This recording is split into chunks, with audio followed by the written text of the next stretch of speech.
Welcome to prime time edition. నేను Kavya. Rajalinga Murthy murder, రాజకీయ కోణం అనుమానాలు, తెలంగాణ ప్రభుత్వాన్ని వెంటాడుతున్న ఆర్థిక కష్టాలు, కృష్ణా జలాల వాటాపై చంద్రబాబు కీలక వ్యాఖ్యలు, జగన్ గుంటూరు టూర్, ఏపీలో మంత్రులు వర్సెస్ వైసీపీ, ఇలాంటి వివరాలు చూసే ముందు హెడ్లైన్స్ ఒకసారి చూద్దాం. అమ్మాయిలకు స్కూటీలు ఇస్తాము విద్యార్థులందరికీ అమ్మాయిలకు అందరికీ అని చెప్పారు. మరి ఒక్క స్కూటీ అయినా ఇచ్చారా ఈ రోజు వరకు? రేవంత్ రెడ్డి చెప్పారు. వాటిలో ఎమ్మెల్యేలు అందరూ కూడా అసంతృప్తిగా ఉన్నారు. ఏ ఎమ్మెల్యే కూడా సంతోషంగా లేడు. టాప్ 5 మంత్రులు తప్ప. ఏ పనులు జరిగినా, ఏ బిల్లులు పేమెంట్స్ కావాలన్నా ఆ టాప్ 5 మంత్రులకు మాత్రమే అవుతున్నాయి. రెడ్డి గారితో మీరు విందులు విలాసాలు బిర్యానీ చేసుకుని అలైబలై చేసుకుని మీరు అతన్ని పోతిరెడ్డిపాడు సామర్థ్యం పెంచనిచ్చి మీ హయాంలో ముచ్చుమరి కెపాసిటీ పెరిగింది. మీరు ఈ రోజు కృష్ణా నదీ జలాల్లో తెలంగాణకు అన్యాయం జరుగుతుంది, మీరు కారణం. ఆయనతో దోస్తాను చేసుకుంటా ఆయనని ప్రగతి భవన్లో కూర్చోబెట్టుకొని నాశనం చేసింది నువ్వే. శ్రీశైలం సాగర్ నీళ్ళన్నీ కూడా వాళ్ళకి పెట్టి దోషపెట్టింది నువ్వే. దేనికి జరిగింది అని అంటే కేవలం మీ రాజకీయ ప్రయోజనాల కోసమే. మాకెవరైనా ఎదురొస్తే ఇట్లా ఉంటుందని చెప్పడానికే ఈ హత్య జరిగింది.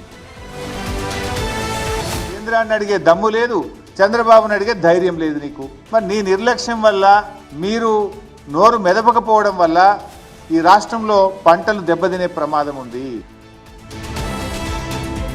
హత్యా కోణాన్ని రాజకీయ దురుద్దేశంతో బీఆర్ఎస్ పార్టీ పైన, సాక్షాత్తు మాజీ ముఖ్యమంత్రి కేసీఆర్ గారి పైన, హరీష్ రావు గారి పైన, నా పైన చుట్టేటువంటి ప్రయత్నం చేస్తున్నట్టు కనబడతా ఉన్నది.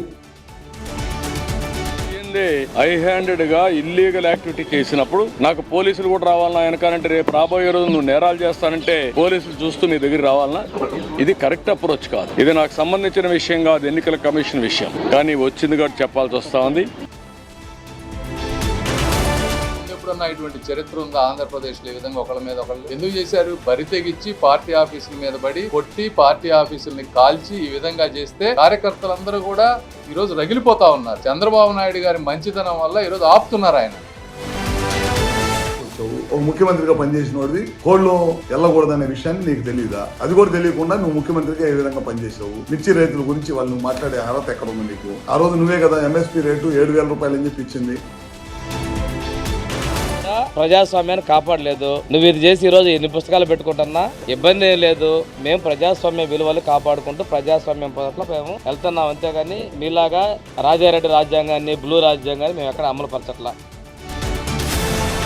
ఏమో విజయవాడలో ఉంటారు, 4 రోజులేమో బెంగళూరులో ఉంటారు. ఇక్కడ గొడవలు పెడతారు, అక్కడికి వెళ్ళిపోతారు. అక్కడేమో పబ్జీ గేమ్ ఆడుకుంటూ ఉంటారు. మరి ఇది జగన్మోహన్ రెడ్డి గారు చేస్తుండే పని.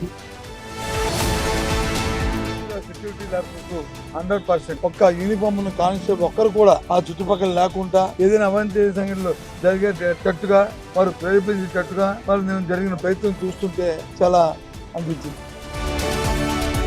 జరిగినటువంటి ఫ్రస్ట్రేషన్ లో ఆక్రోశం, ఆవేశం అన్ని కలబలిసి ఈరోజు ఏదో ఒక విధంగా జగన్మోహన్ రెడ్డి గారు వెళ్ళాడు, జనం వచ్చారనేటువంటిది తట్టుకోలేక, జీర్ణించుకోలేక మీ ప్రవర్తన ఈ రోజు ఆ విధంగా దిగజారిపోయిందని నేను భావిస్తున్నా. మీద మొదటి నుంచి పోరాటం చేస్తున్నటువంటి ఒక సామాజిక కార్యకర్త రాజాలింగమూర్తి హత్య జరగడం చాలా బాధాకరం. దీన్ని కాంగ్రెస్ పార్టీగా మేము తీవ్రంగా ఖండిస్తా ఉన్నాం.